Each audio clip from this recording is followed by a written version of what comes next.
So if you can just introduce yourself and your organisation. Je suis membre de l'ECRI, ECRI qui est la Commission européenne contre le racisme et l'intolérance, qui est un organisme indépendant au sein du Conseil de l'Europe, donc qui traite des questions de racisme et de discrimination. And can you tell us a little bit about why you're in Warsaw today and what this conference is about? Nous sommes tout à fait, nous nous réjouissons de ce séminaire en prévision de l'Euro 2012 parce qu'il correspond exactement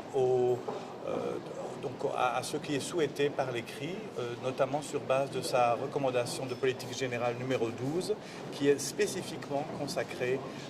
au racisme dans le champ du sport, pas uniquement le football,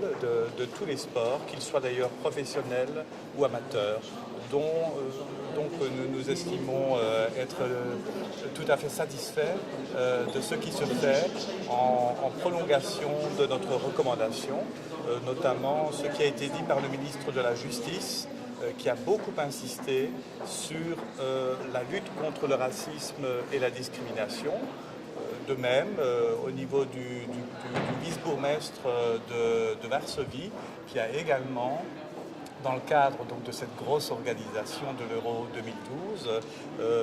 une attention très très soutenue sur les questions de lutte contre le racisme et la discrimination.